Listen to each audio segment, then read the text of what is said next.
Yeah, welcome to Bottom Up Prosperity. Good news today is I had the social worker today. Already know her from the City Mission. She goes in there regularly. And we talked, went down to Work and Income in Newtown. And we, even though I'm not eligible for transitional housing, they said at Work and Income that there was a housing specialist and a housing broker, so I'm looking at a place tomorrow, which is $200 a week, including power, so that sounds pretty cool. So my intention is to hopefully move into there as soon as possible. I'm off work for 3 weeks, and yeah, feeling a lot better. Bumped into an old friend, hadn't seen for a while, so I managed to have a yarn to him about diabetes, as he was diagnosed about 8 years ago. So he told me his levels he goes through in terms of his blood sugars, and I'm in the range. I'm in a good safe range, so gave me confidence. I'm not going hypo. I'll learn. I got 3 weeks just basically settling in. Took him about a month to settle in for his medications and that. So I'm just at that point now with the type 2 diabetes where it's all quite new and just settling in. I'm in a safe space, plenty of resources, enough money in the bank. I've got about roughly $5,000 plus some money, long-term deposit, so I'm pretty, not too bad. The hope is that I can continue in my current job, fine. If not, I'll do something else. There's always welfare. There's many options.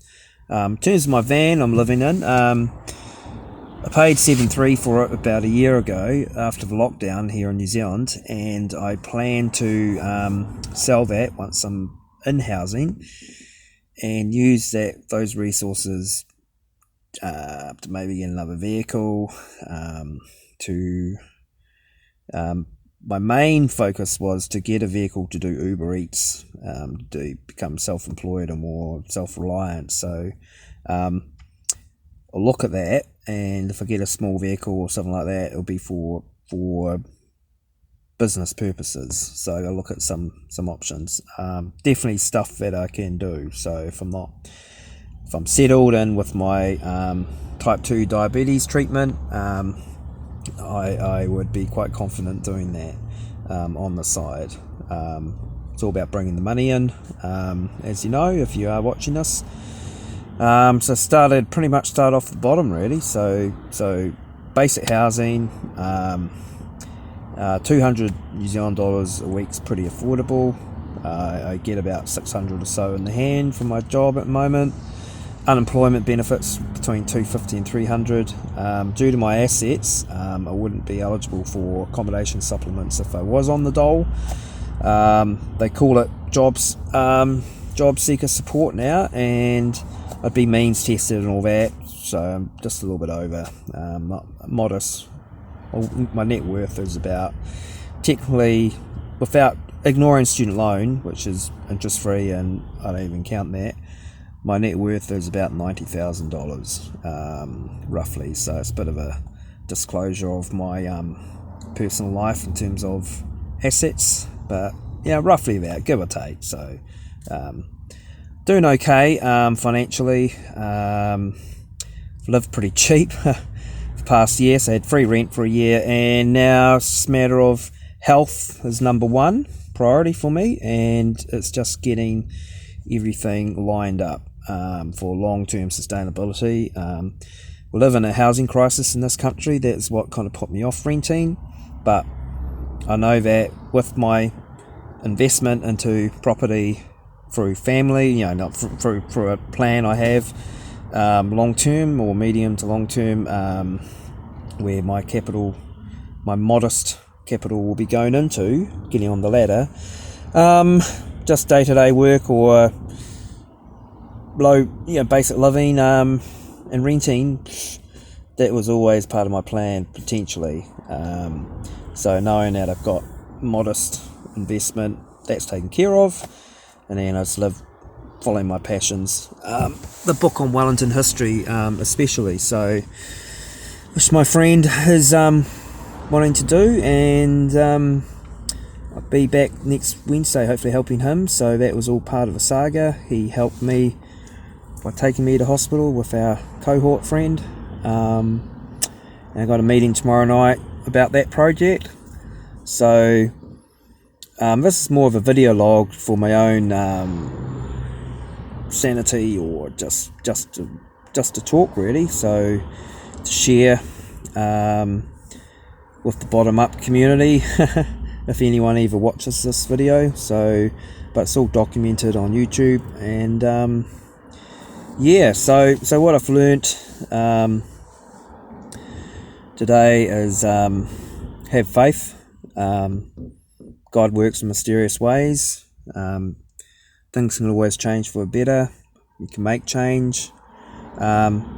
Trust the process. I'm going through a very scientific process at the moment with blood tests today, and yeah, just getting it all together. I'm a bit unkempt at the moment, but I stopped shaving about a month ago, so I'm not too really worried at the moment, but I'll spruce up. The weird thing is, I got a guy at work who keeps calling me George, because he reckons I look like George Clooney a bit. So got the grey hair and the same shaped face, but that's as far as the resemblance goes, I reckon. So yeah, kind of a little bit. And actually, incidentally, when I was in Los Angeles in 2009, I went back, or it might have been 08, the first time I went to America.